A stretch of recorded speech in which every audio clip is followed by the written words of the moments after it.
প্রিয় ছাত্রছাত্রীরা, আমরা ইলেকট্রোম্যাগনেটিজম বা তড়িৎচুম্বকত্বের ক্লাস শুরু করছি। এটা হচ্ছে ইলেকট্রোম্যাগনেটিজমের প্রথম ক্লাস। বেসিক জায়গাগুলো তোমরা ক্লাস 10-এ পড়েছো। আমরা যেখান থেকে ক্লাস 12-এর সিলেবাস মূলত শুরু হচ্ছে সেটা আমরা শুরু করছি। সেটা হচ্ছে বায়োট-সাভার্ট ল। বায়োট-সাভার্ট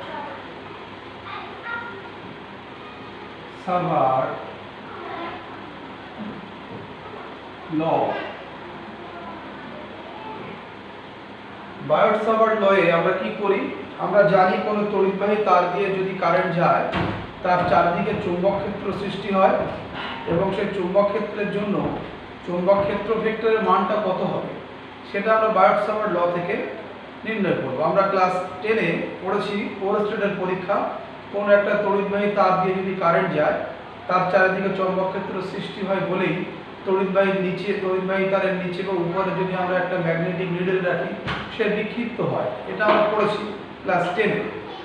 এখন যেটা আমরা পড়ব যে ওই যে চৌম্বক ক্ষেত্রটা তৈরি হলো তড়িৎবাহী তারের চারিদিকে, তো সেই চৌম্বক ক্ষেত্রের মানটা কত সেই মান নির্ণয়ের জন্য বেশ কয়েকটা সূত্র আছে। তার মধ্যে সবচেয়ে গুরুত্বপূর্ণ সূত্র হচ্ছে বায়োট-সাভার্ট ল। আমরা সেই বায়োট-সাভার্ট লটা একটু বুঝে নিই। ধরা যাক এটা একটা তড়িৎবাহী তার। মনে করা যাক এরকম করে কারেন্ট যাচ্ছে, আই পরিমাণ কারেন্ট যাচ্ছে। এই তড়িৎবাহী তারে একটা ক্ষুদ্র অংশ আমরা কল্পনা করে নিলাম, একটা ক্ষুদ্র অংশ যার দৈর্ঘ্য মনে করো ডিএল। ক্ষুদ্র দৈর্ঘ্যকে আমরা কি বলবো? ডিএল। এখন যেহেতু এই দিক থেকে কারেন্ট যাচ্ছে, এটা হচ্ছে তড়িৎ প্রবাহ মাত্রার দিক। তড়িৎ প্রবাহ মাত্রা কিন্তু একটা স্কেলার রাশি, কিন্তু তড়িৎ প্রবাহ মাত্রার সঙ্গে এই ক্ষুদ্র দৈর্ঘ্যকে দিয়ে আমরা একটা কারেন্ট এলিমেন্ট তৈরি করে নিই যেটাকে বলে আইডিএল। আইডিএল কিন্তু একটা ভেক্টর রাশি। মনে রাখবে ডিএল এর দিক কোন দিকে ধরা হবে? ক্ষুদ্র দৈর্ঘ্যকে আমরা এক্ষেত্রে স্কেলার রাশি না ধরে ভেক্টর রাশি ধরি। এটা হচ্ছে তড়িৎ প্রবাহ যেদিকে যাচ্ছে সেই দিকটা হচ্ছে এই কারেন্ট এলিমেন্টের ডিরেকশন আমরা ধরে নিই। তড়িৎ প্রবাহ মাত্রা নির্দিষ্ট দিক থাকলেও এটা স্কেলার রাশি এই জন্য যেহেতু তড়িৎ প্রবাহ মাত্রা ভেক্টর যোগের ফর্মুলা মেনে চলে না, তাই তড়িৎ প্রবাহ মাত্রাকে আমরা বলে থাকি স্কেলার রাশি। এবার ধরা যাক এই যে তার দিয়ে কারেন্ট যাচ্ছে, কারেন্ট যাওয়ার জন্য এখান থেকে এই যে ডিএল দৈর্ঘ্য আমরা ধরেছি, এখান থেকে আর ডিস্টেন্সে একটা পয়েন্ট রয়েছে, পয়েন্টের নাম মনে করা যাক পি। এই পি পয়েন্টে ম্যাগনেটিক ফিল্ডের মান কত হবে সেটা আমরা নির্ণয় করতে চাই এই ডিএল দৈর্ঘ্যের জন্য ফ্রম বায়োট-সাভার্ট ল। বায়োট-সাভার্ট লয়ের কয়েকটা পার্ট রয়েছে, আমরা এক এক করে দেখে নেব। যখন আমরা এই ডিস্টেন্সটা আর ধরলাম, আর কে আমরা দূরক ভেক্টর বলতে পারি। এই তার থেকে ওর দূরত্বটা সবসময় এরকম ভাবে ডিরেক্টেড হবে। তাহলে এটা হচ্ছে তড়িৎ প্রবাহ মাত্রার দিক, এখান থেকে দূরক ভেক্টরটা হচ্ছে আর। এবং একটা জিনিস মনে রাখবে ডিএল দৈর্ঘ্যটা এতটাই ক্ষুদ্র যে আমি ধরে নিচ্ছি ডিএল থেকে পি বিন্দুর দূরত্ব হচ্ছে আর। তোমার মনে হতে পারে যে ডিএল তো এরকম একটা দৈর্ঘ্য, এখান থেকে এরকম দূরত্ব, এখান থেকে আর এরকম দূরত্ব, তা কিন্তু নয়। আসলে ডিএলটা হচ্ছে খুব ক্ষুদ্র দৈর্ঘ্য, মানে এতটাই ক্ষুদ্র আমরা ধরে নিচ্ছি সেখান থেকেই পি বিন্দুর দূরত্ব হচ্ছে আর। এখন এর আগে আমরা দক্ষিণ মুষ্টি নিয়ম পড়েছি যে চৌম্বক ক্ষেত্রের দিক কোন দিকে হয় তা বোঝার জন্য আমাদের ডান হাত মানে দক্ষিণ হাত আমরা জানি। তড়িৎ প্রবাহ যেদিকে যাচ্ছে সেই দিকটাতে যদি আমরা বুড়ো আঙুলকে তাক করে ধরি আর বাকি যে আঙুলগুলো আছে সেগুলো দিয়ে যদি আমরা তারকে এরকম জড়িয়ে ধরি, তাহলে আঙুলগুলো যেভাবে কার্ভ হচ্ছে সেটাই হচ্ছে তোমার এই তারের তড়িৎ প্রবাহ মাত্রা যাওয়ার জন্য যে চৌম্বক ক্ষেত্র দুই দিকে সৃষ্টি হচ্ছে বিভিন্ন দিকে, এই চৌম্বক ক্ষেত্রের দিক দেখাবে কিন্তু এই বাকি আঙুলগুলো। মানে কি বললাম? তড়িৎ প্রবাহ মাত্রা যেদিকে যাচ্ছে সেই দিকটাতে বুড়ো আঙুলটাকে এরকম করে ডিরেকশন দেবো আর বাকি আঙুলগুলো এরকম জড়িয়ে ধরলাম। এই যে কার্ভ হয়ে যাচ্ছে, যেদিকে কার্ভ হচ্ছে, দেখো আমরা যদি এই দিকটা চিন্তা করি তারের ডান দিকটা, যদি বুড়ো আঙুলটাকে ওই দিকে করে নিয়ে এরকম করে তারটাকে জড়িয়ে ধরি, তাহলে আঙুলগুলো দেখো বোর্ডের ইনসাইডে যাচ্ছে, অর্থাৎ এই পি বিন্দুতে চৌম্বক ক্ষেত্রের দিক কিন্তু ইনওয়ার্ড ডিরেকশনটাকে আমরা এরকম ক্রস দিয়ে দেখাই। এবার যদি এটা তার হয় এরকম করে ধরলাম, তাহলে এই দিকটা বোর্ডের দিকে ছিল ইনওয়ার্ড, এই যে ইনওয়ার্ড, এটাকে জড়িয়ে ধরে আমি পেঁচিয়ে আনলাম, তাহলে এই দিকে কিন্তু দেখো আমার আঙুলগুলো কারণে বেরিয়ে আসছে, নিশ্চয়ই তোমরা খেয়াল করছো। তাহলে এই দিকে চৌম্বক ক্ষেত্রের দিক হচ্ছে আউটওয়ার্ড ডিরেকশনটাকে আমরা এরকম ডট চিহ্ন দিয়ে প্রকাশ করি। তাহলে এই তার দিয়ে কারেন্ট যাচ্ছে, তার দুই দিকেই চারিদিকে চৌম্বক ক্ষেত্র তৈরি হচ্ছে। আমরা এই দুই সাইডে চৌম্বক ক্ষেত্র বোঝার চেষ্টা করছি। তাহলে এখানে চৌম্বক ক্ষেত্রের ডিরেকশনটা হচ্ছে ইনওয়ার্ড ব্ল্যাকবোর্ডে, আর এখানে চৌম্বক ক্ষেত্রের ডিরেকশনটা হচ্ছে আউটওয়ার্ড ফ্রম ব্ল্যাকবোর্ড সারফেস। তাহলে হচ্ছে আমরা চৌম্বক ক্ষেত্রের দিক বুঝে নিলাম। এবার আমরা চৌম্বক ক্ষেত্রের মান, চৌম্বক ক্ষেত্র ভেক্টর বা চৌম্বক ক্ষেত্র আবরণের মানকে আমরা ডি এর দৈর্ঘ্যের জন্য ধরে নিচ্ছি। ডিবি হচ্ছে চৌম্বক ক্ষেত্রের, তাহলে ডিবি চৌম্বক ক্ষেত্রের মান হচ্ছে এই ডি এর থেকে এই যে পি বিন্দুর যে দূরত্ব, তার দূরত্বের বর্গের ব্যস্তানুপাতিক হয়। এগুলো ফ্রম এক্সপেরিমেন্ট। এবং এই চৌম্বক ক্ষেত্রের মান ডিবি আইডিএল অর্থাৎ তড়িৎ প্রবাহ মাত্রা এবং এই ক্ষুদ্র দৈর্ঘ্যের সঙ্গে গুণফলের সঙ্গে একসঙ্গে সমানুপাতিক করে নেব আমরা। আর dB is proportional to sine theta. What is sine theta? Theta হচ্ছে এই যে আইডিএল এবং এই যে আর এর মধ্যবর্তী যে কোণ, সেই কোণের সাইনের সঙ্গে সমানুপাতিক হচ্ছে পি বিন্দুতে উৎপন্ন হওয়া চৌম্বক ক্ষেত্রের মান। তাহলে ডি এর ক্ষুদ্র দৈর্ঘ্যের জন্য ওই তারের উপর, পরিবাহী তারের একটা ক্ষুদ্র দৈর্ঘ্য আমরা ধরে নিলাম ডিএল, সে ডি এর ক্ষুদ্র দৈর্ঘ্যের জন্য পি বিন্দুতে যে চৌম্বক ক্ষেত্র উৎপন্ন হচ্ছে তার মান হচ্ছে ডিবি। ডিবি মান এই কটা বিষয়ের উপর নির্ভর করে। DB is proportional to 1/r square, dB is proportional to I এবং dB is proportional to dl. সেটাকে সংক্ষেপে আমরা লিখতে পারি dB is proportional to Idl. আর dB is proportional to sine theta. Sine থিটাটা কি? কার কার মধ্যে কোণ? আইডিএল ভেক্টর এবং আর ভেক্টর এর মধ্যবর্তী কোণের সাইনের সঙ্গে সমানুপাতিক হয়। এই বিন্দুতে চৌম্বক ক্ষেত্র উৎপন্ন হচ্ছে সেই চৌম্বক ক্ষেত্রের মান। এবার এটাকে যদি আমরা যৌগিক ভেদ করি তাহলে আমরা কি পাবো? DB is proportional to I dl sine theta by r square. তাহলে এখান থেকে দেখো ডিবি ইকুয়াল টু একটা ভেদ ধ্রুবক নেওয়া লাগবে। ভেদ ধ্রুবকটাকে আমরা কে ধরি, কে এর মানটা হচ্ছে মিউ নট বাই 4 পাই। কে এর জায়গায় আমরা এই ধ্রুবক ইউজ করি। মিউ নটকে বলা হয় শূন্য মাধ্যমের তড়িৎ ভেদ্যতা। তোমরা যেমন ইলেকট্রোস্ট্যাটিক্সে ব্যবহার করেছো ভেদ ধ্রুবকটা, যখন আমরা বের করেছি 1/4 পাই এপসাইলন নট, কুলম্বস ফর্মুলায় আমরা যে ভেদ ধ্রুবকটা ইউজ করেছিলাম, বায়োট সাভারটাও এরকম, যে ভেদ ধ্রুবকটা এই ম্যাগনেটিজম ইউজ হবে সেটা হচ্ছে মিউ নট বাই 4 পাই শূন্য মাধ্যমের জন্য। মিউ নটটাকে বলা হয় চুম্বক ভেদ্যতা শূন্য মাধ্যমে, আর পাইটা তো কনস্ট্যান্ট তার, নিশ্চয়ই জানো। তাহলে এটা কিন্তু সবসময় লিখতে হবে, মনে রাখবে। ভেদ ধ্রুবকটা এরকম করে লেখা হবে কি এর জায়গায়, তাহলে Idl sine theta by r square. এইটা হচ্ছে বায়োট সাভার্ট লয়ের ম্যাথমেটিক্যাল ফর্ম। তাহলে বায়োট সাভার্ট লটা কি?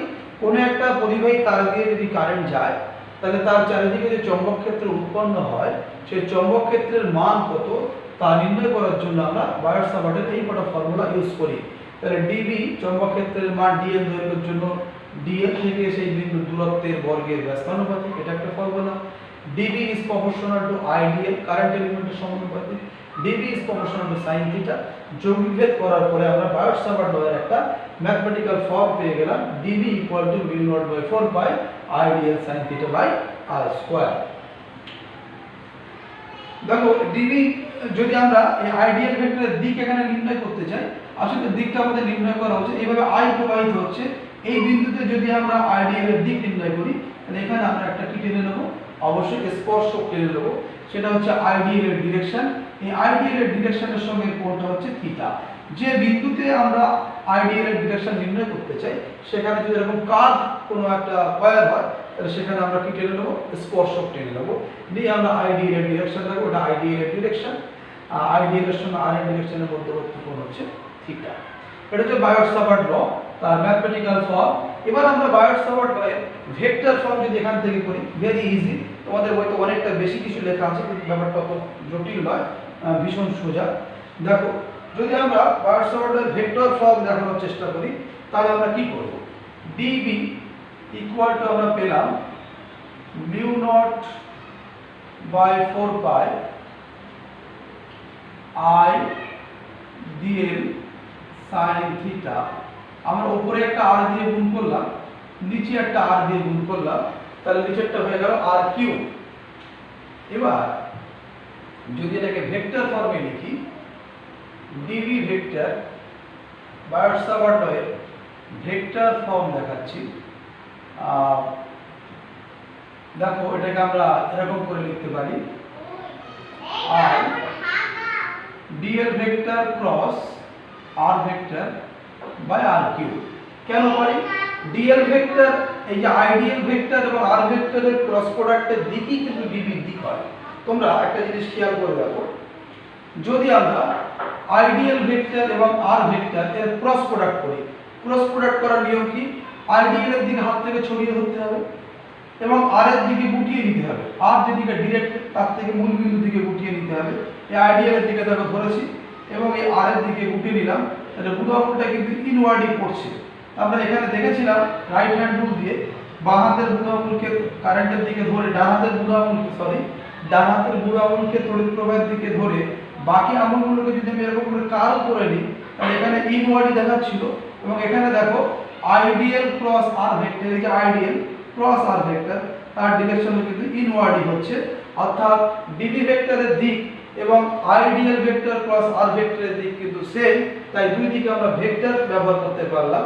মানে এই ভেক্টর, এই dv ভেক্টর মানে আসলে dv ইনটু সেই দিক বরাবর একটা ইউনিট ভেক্টর, আর আইডিয়াল ক্রস r মানে ideal r sin theta into তাদের যে ক্রস প্রোডাক্টের দিক সেই দিক বরাবর একটা ইউনিট ভেক্টর। সেই ইউনিট ভেক্টর দুটো সেম ডিরেকশন বলে তারা কেটে গেল। তাহলে এটা হচ্ছে তোমার বার্ডস-সাভার্ট-লয় ভেক্টর ফর্ম। বই হাদিয়ে অনেক করা আছে, তাকে একেবারে আমি এক লাইনে করে দিলাম। dv vector equal to μ0/4 pi I dl vector cross r vector by r cube. তাহলে আমরা এখান থেকে dv ভেক্টরের যে ডিরেকশন সেটা এখান থেকে বের করে নিতে পারি।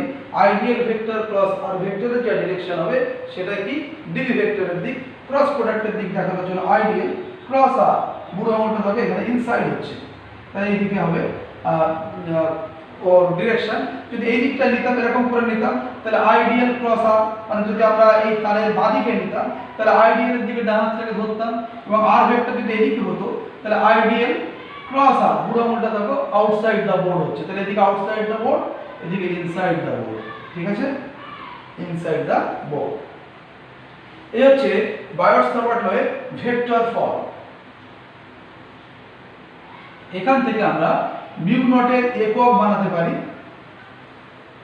তার জন্য তোমার একটু করে একটা জিনিস একক তোমার মুখস্থ করতে হবে, সেটা হচ্ছে চৌম্বক ক্ষেত্রের একক হচ্ছে ওয়েবার পার মিটার স্কয়ার বা টেসলা।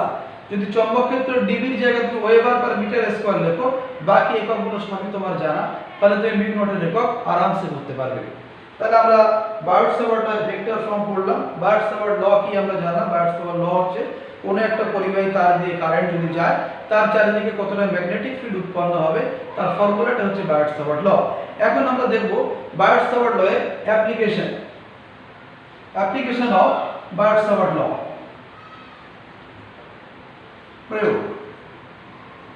বার্ডস-সাভার্ট ল প্রয়োগ করে আমরা কিভাবে বিভিন্ন জায়গায় চৌম্বক ক্ষেত্রের মান নির্ণয় করতে পারি। খেয়াল করো, প্রথমে যে জিনিসটা জানা খুব জরুরি সেটা হচ্ছে, মনে করা যাক এটা রিজু তার, স্ট্রেট একটা ওয়্যার, যেখান থেকে যার মধ্য দিয়ে কারেন্ট আই প্রবাহিত হচ্ছে। এই তারের জন্য এই বিন্দুতে এখানে আর ডিস্টেন্সে একটা পয়েন্ট রয়েছে। চৌম্বক ক্ষেত্রের ডিরেকশন নিশ্চয়ই বুঝতে পারছো, ইনওয়ার্ড, বা যদি আমরা আইডিয়াল ক্রস r করি তাহলে বুঝতে পারবো এখানে চৌম্বক ক্ষেত্রের ডিরেকশনটা হচ্ছে ইনসাইড দা বোর্ড। এটা হচ্ছে r ভেক্টর। এখন এই তারের জন্য, এই যে কারেন্ট ক্যারিং কন্ডাক্টর, এই তারের জন্য এখানে চৌম্বক ক্ষেত্রের মান কত সেটা আমরা ফ্রম বার্ডস-সাভার্ট ল নির্ণয় করব। একটু মনোযোগের সঙ্গে ফলো করো। এরকম একটা তার ধরে নিলাম, এই তারের উপরে একটা ক্ষুদ্র দৈর্ঘ্য আমরা আগের মধ্যে কল্পনা করলাম, একটা ছোট্ট একটা দৈর্ঘ্য, মনে করো এটা যেটা ডিএল। সেই ডিএল দৈর্ঘ্যটা এই আমাদের যে বিন্দুতে আমরা চৌম্বক ক্ষেত্রের মান বের করতে চাই সেখান থেকে একটা নির্দিষ্ট দূরত্বে রয়েছে, মনে করা যাক এক্স দূরে বিন্দুটা রয়েছে, বিন্দুটার নাম পি, এবং এটা হচ্ছে আমাদের এখান থেকে দূরত্ব ভেক্টরটা রয়েছে আর, তার থেকে পারপেন্ডিকুলার ডিসটেন্স হচ্ছে আর ওই বিন্দু। তাহলে কোনো একটা ওয়্যার থেকে আর দূরে কোনো বিন্দুতে আমরা চৌম্বক ক্ষেত্রের মান বের করতে চাই। তাহলে আমরা এখানে একটা ডি এর ক্ষুদ্র দৈর্ঘ্য ধরে নিলাম, ডি এর দৈর্ঘ্যটা ধরে নিলাম ও বিন্দু থেকে এল দূরে, অর্থাৎ এখান থেকে এই যে ডি, এই বিন্দুর যে দূরত্ব সেই দূরত্বটা হচ্ছে এল। আসলে ডি এরটাকে আকার সুবিধার জন্য একটু বড় করে দেখাচ্ছি, কিন্তু ডি এর আদৌ অত বড় নয়, ক্ষুদ্র দৈর্ঘ্য। অর্থাৎ এই যে ও বিন্দু থেকে এল দূরে একটা ক্ষুদ্র দৈর্ঘ্য আমরা ধরে নিলাম D L.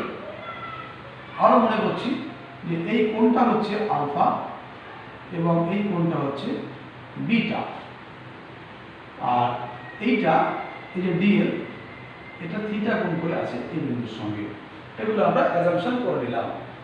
From Biot Savart law dB equal to, আমরা কি শিখেছি, dB equal to mu not by 4 pi, mu not by 4 pi I dl sine theta. দেখো আইডিএল হচ্ছে এটা এবং এই বিন্দু এই ডিএল দৈর্ঘ্যের জন্য আমরা করছি, তাহলে ডিএল এর থেকে এই ধ্রুবক ভেক্টরটা কিন্তু এই দিকে আছে, এরকম করে আছে। তাহলে এই দিক আর এই দিকের মধ্যবর্তী কোণ তো আলফা। ভেক্টরদের মধ্যবর্তী কোণ যখন আমরা নিই তাকে ডাইভারজেন্ট ফর্মে নিতে হবে। তাহলে এই কোণটা, এই যে ভেক্টর আইডিএল এবং এই যে ডিরেকশনটা, এই ডিরেকশনের মধ্যবর্তী কোণ আমরা কত নিয়েছি, আলফা। তাহলে আমরা এই ডিএল দৈর্ঘ্যের জন্য করছি, আমরা পুরো তারের জন্য কিন্তু করছি না। তো ডিএল দৈর্ঘ্যের জন্য তাহলে আমরা এখানে কি লিখলাম, সাইন আলফা বাই এই যে দূরত্বটা হচ্ছে এক্স স্কয়ার। তাহলে ডিএল ক্ষুদ্র দৈর্ঘ্যের জন্য পি বিন্দুতে চৌম্বক ক্ষেত্রের মান dB equal to mu not by 4 pi I dl sine alpha by x square.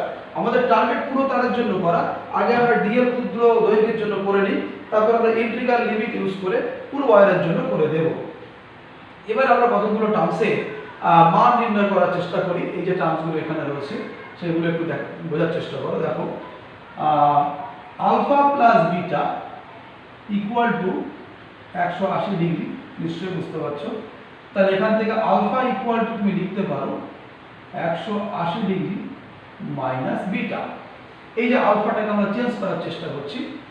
এবার এখান থেকে আরেকটু ক্যালকুলেশন আগিয়ে নাও, 180 ডিগ্রি মাইনাস, দেখো এই কোণটা তো এই ত্রিভুজটা সমকোণী ত্রিভুজ, তাহলে এটা যদি 90 ডিগ্রি হয় তাহলে beta plus theta equal to আরো 90। তাহলে বিটা ইকুয়াল টু আমরা লিখতে পারি 90 মাইনাস থিটা। তাহলে বিটার জায়গায় তুমি কি লিখলে 90 ডিগ্রি মাইনাস থিটা। তাহলে 180 থেকে 90 বাদ দিলে 90 ডিগ্রি প্লাস থিটা। তাহলে আলফার মান কত পেলাম আমরা, alpha equal to 90 degree plus theta. এই আলফাটাকে আমরা থিটার আকারে রূপান্তরিত করে নিলাম। একটু খেয়াল করবে, পরপর প্র্যাকটিস করতে করতে বুঝতে পারবে। সব টার্মসগুলোকে আমরা থিটা আর এর মধ্যে নিয়ে আসার চেষ্টা করছি। তাহলে আলফা ইকুয়াল টু আমরা কি পেলাম, 90 ডিগ্রি প্লাস থিটা। তাহলে এখানে যে সাইন আলফা ছিল আমার মূল ফর্মুলায়, সাইন আলফা ইকুয়াল টু আমরা লিখতে পারি sine 90 degree plus theta. Sine 90 plus theta মানে নিশ্চয়ই তোমাদের জানা cos থিটা। তাহলে এই যে সাইন আলফা রয়েছে এখানে আমরা ফর্মুলাটা পুট করতে পারি cos থিটা।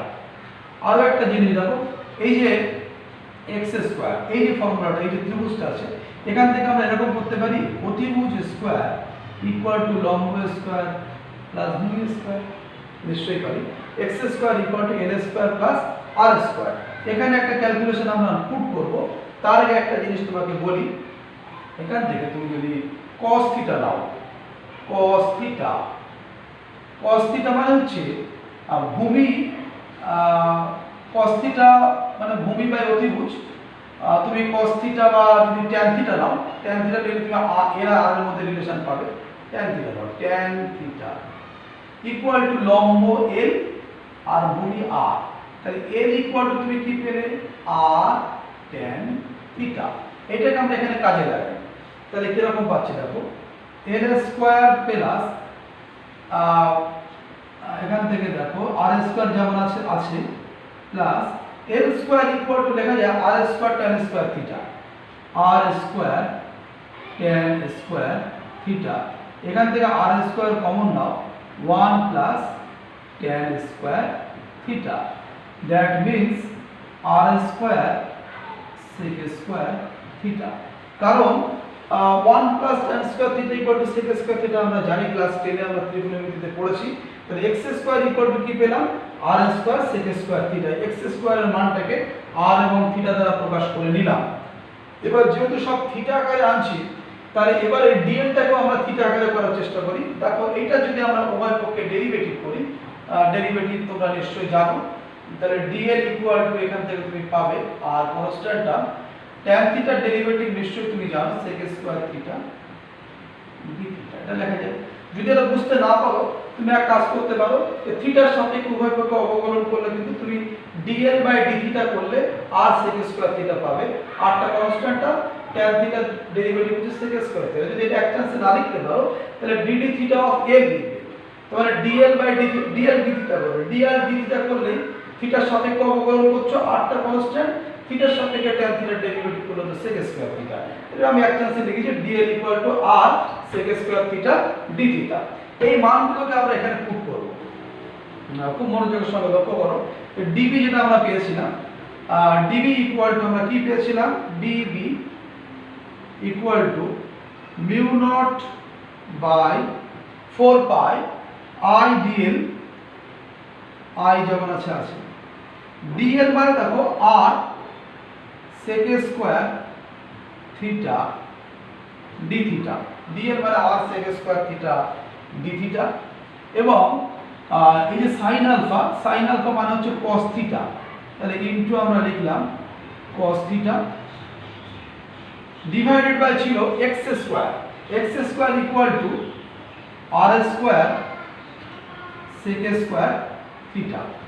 তাহলে আমরা dv এর ফর্মুলা কি পেলাম, mu naught i by 4 pi r square কাটলে নিচে একটা r থাকবে, sec স্কয়ার থিটা কেটে গেল, তাহলে থাকলো r একটা নিচেই থাকলো, মিউ নট i বাই 4 পাই একটা r থাকবে, r স্কয়ার r কাটলে আর থাকছে cos থিটা d থিটা। এইটা হচ্ছে dv মান।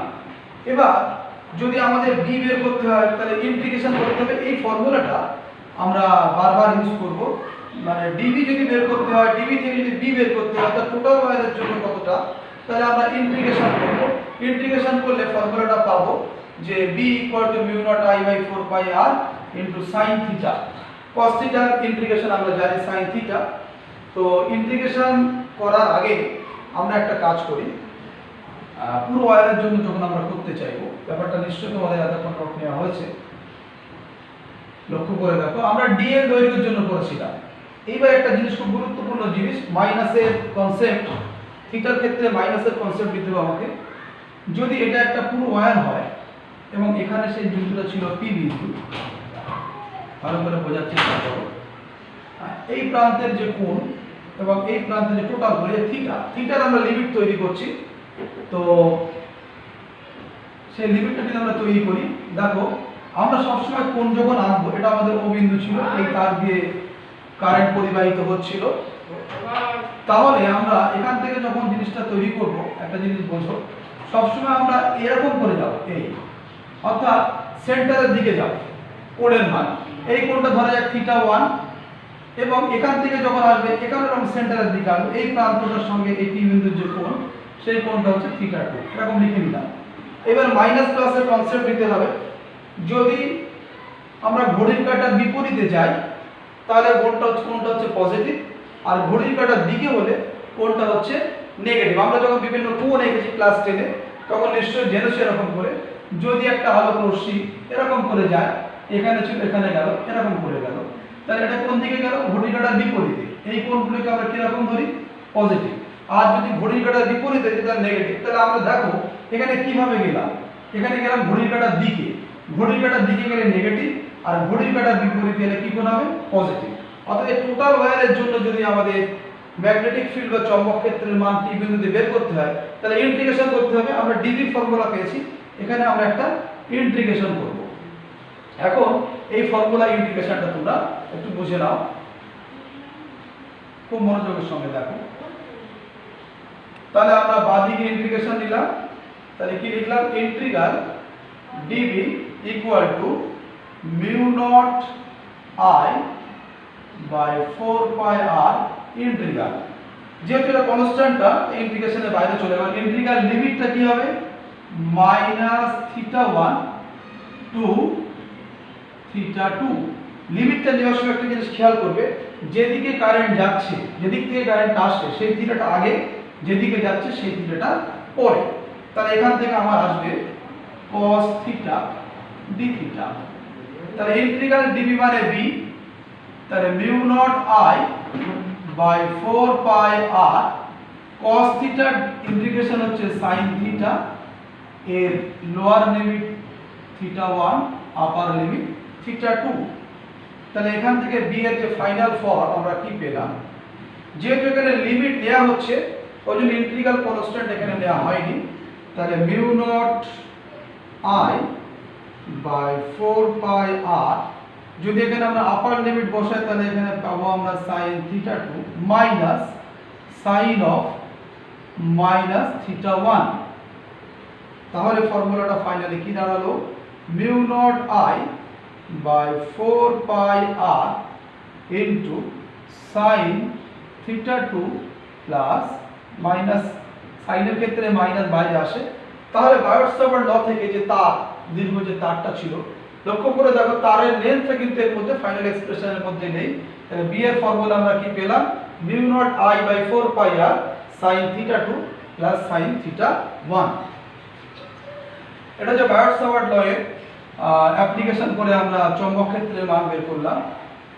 এবার একটা জিনিস তোমাকে বুঝতে হবে যে এই ওয়্যার বিভিন্ন রকমের হতে পারে। তার থিটার লিমিটগুলো যখন আমরা cos থিটার উপরে লিমিট বসাবো, সবসময় আমরা বায়োট-সাভার্ট ল যখন ব্যবহার করে ম্যাগনেটিক ফিল্ড বের করব, তখন mu not I by 4 pi R cos theta D theta এইটাকে নিয়ে কাজ করব। যখন ইন্টিগ্রেশন করব, দেখো তারটা যদি এরকম অসীম দৈর্ঘ্যের তার হতো, বায়োট-সাভার্ট ল এর সাম স্পেশাল কেস, তার যদি এরকম অসীম দৈর্ঘ্যের হতো, দুই দিকে ডট ডট দিয়ে দিলাম এবং এখান থেকে মনে করে একটা নির্দিষ্ট দূরত্বে পি বিন্দু আছে। তো সেই পি বিন্দুতে এই তারের জন্য, অসীম দৈর্ঘ্যের তারের জন্য চৌম্বক ক্ষেত্রের মান কি হবে, যদি তারটা ভীষণ লম্বা হয় তাহলে এই পি বিন্দুটাকে আমি ধরতে পারি তারের খুব নিকটে। পি বিন্দু যত তারের নিকটে হবে, এই মাথার সঙ্গে যোগ করে দেখো কোণটার মান ক্রমশ বাড়তে থাকবে। যদি আমরা এখানে যোগ করি একটা কোণের মান, যত উঁচুতে উঠবো কোণের মান বাড়বে, বাড়তে বাড়তে বাড়তে বাড়তে কোণের মানটা কত হতে পারে, ম্যাক্সিমাম। কোণের মানটা ম্যাক্সিমাম কিন্তু 90 ডিগ্রি হতে পারে। এই কোণের মানটা কত ডিগ্রি হতে পারে, 90 ডিগ্রি।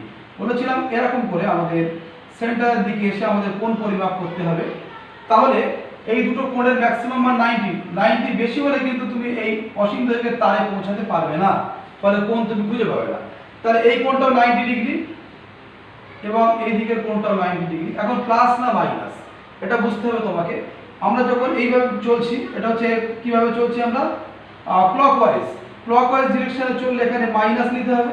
আর এটা আমরা চলছি, দেখো খেয়াল করে দেখো, অ্যান্টি ক্লকওয়াইজ যদি হয় তাহলে অ্যাঙ্গেলগুলোর মানকে আমরা কি ধরি, পজিটিভ ধরি। তাই এই যে তীর চিহ্নটা ফলো করো, এটা কিন্তু অ্যান্টি ক্লকওয়াইজ হলে কোণটা হচ্ছে পজিটিভ, আর ক্লকওয়াইজ হলে কোণটা হচ্ছে কি নেগেটিভ। তাহলে এবার যদি আমরা বি বের করতে চাই, তাহলে বাঁ দিকে ইন্টিগ্রেশন করলে, ডান দিকে কিন্তু তোমরা ইন্টিগ্রেশনটা করে করে জিনিসগুলো নির্ণয় করবে। 4 পাই আর ইন্টিগ্রাল তুমি দিয়ে দিলে, ইন্টিগ্রাল লিমিটটা হচ্ছে এদিকে কারেন্ট যাচ্ছে, তাহলে 90 degree to 90 degree cos theta D theta. তাহলে আমরা ইন্টিগ্রাল ডিবি মানে বি পেলাম। তাহলে এখান থেকে কত পেলাম, mu not I by 4 pi R cos থিটার integration sin theta minus 90 to plus 90 degree, মান পুট করো, mu not I by 4 pi r sin 90 degree minus of sin 90 degree, that means sin 90 degree। sin 90 ডিগ্রির মান আমরা নিশ্চয়ই জানি 1। তাহলে 1 plus 1 equal to 2, 2 দিয়ে এটা কাটলে তোমার ফাইনালি মানটা আসবে mu not I by 2 pi r, অর্থাৎ mu not by 2 pi into I by r. sin 90 plus sin 90 মানে হচ্ছে 1। এই কোণগুলোকে খুব ভালো করে বুঝে নাও, এটা হচ্ছে অসীম দৈর্ঘ্যের তার। এই ফর্মুলাটাই বায়োট-সাভার্ট ল এর সাম স্পেশাল কেস আমরা দেখাচ্ছি। যদি তারটা অর্ধ অসীম দৈর্ঘ্যের হতো, অর্থাৎ মনে করে এই দিকটা অসীম এবং এই দিকটা হচ্ছে ফিক্সড, তাহলে এইখানে যে পয়েন্টটা রয়েছে পি বিন্দু, সেই পি বিন্দুটা যে কোনো তারের একটা সাইডে ধরে নিতে হবে। আমরা ধরা যাক এই জায়গাটা ধরে নিলাম, তাহলে এইখানে যে কোণটা হচ্ছে যেহেতু এটা অসীম, তাহলে এই কোণটা নিশ্চয়ই বুঝতে পারছো 90 ডিগ্রি হবে। আর এই বিন্দুর সঙ্গে তো কোনো কোণ সৃষ্টি করেনি, এবং এই যে কোণটা আমরা আগের মধ্যে এরকম করে নিলাম, তাহলে এটা কোন দিকে আমরা আসলাম, অ্যান্টি ক্লকওয়াইজ, তাহলে কোণটা কি হবে, পজিটিভ। আর 0 ডিগ্রি এখানে এই প্রান্তের সঙ্গে কোণ কিন্তু 0 ডিগ্রি, তাহলে লিমিটটা হচ্ছে 0 থেকে 90, 90টা প্লাস। তাহলে সেক্ষেত্রে আমাদের ডি বের করতে গেলে integral dB mu not I by 4 pi R integral cos theta D theta, লিমিটটা আমাদের নিতে হবে 0 ডিগ্রি টু 90 ডিগ্রি। তাহলে ইন্টিগ্রাল ডিবি মানে B mu not I by 4 pi R cos থিটার ইন্টিগ্রেশন আগের মতোই sin theta, upper limit 90 degree, lower limit 0 degree, sin 90 minus sin 0, sin 0 এর মান 0, sin 90 এর মান 1। তাহলে ফর্মুলাটা এলো mu not by 4 pi into I by R.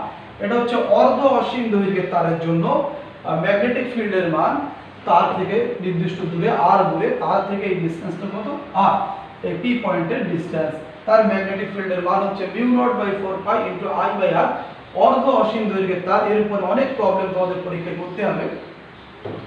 Next topic, সেটা হচ্ছে যদি বিন্দুটা তারের বর্ধিতাংশের উপরে হয়, ধরা যাক এরকম করে ব্যাপারটা আছে, বিন্দুটা মনে করা যাক এইরকম করেই আছে, এই এর উপরেই আছে, এখানে যদি পি পয়েন্ট থাকে, তাহলে সেক্ষেত্রে DB equal to mu not I by 4 pi r আমাদের ছিল cos theta into d theta, এর ইন্টিগ্রাল লিমিটটা কিন্তু 0 ডিগ্রি টু 0 ডিগ্রি, কারণ পি বিন্দু এই প্রান্তের সঙ্গে কোনো কোণ তৈরি করেনি, এই প্রান্তের সঙ্গে কোনো কোণ তৈরি করেনি।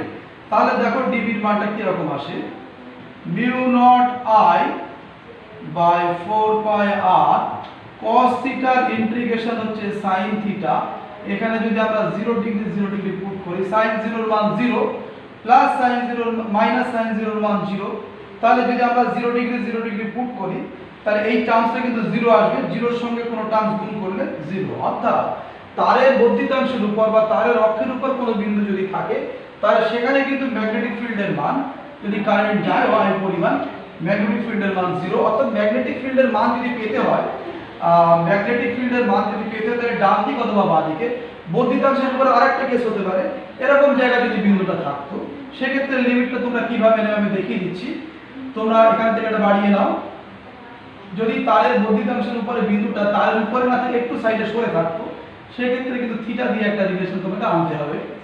ব্যাপারটা এইরকম, এই একটা কোণ তৈরি করেছে, লক্ষ্য করো, এই তারের এই প্রান্তের সঙ্গে এবং এই প্রান্তের সঙ্গে আরেকটা কোণ তৈরি করেছে। তো এই কোণটা হচ্ছে এটা, এটা মনে করো থিটা 1।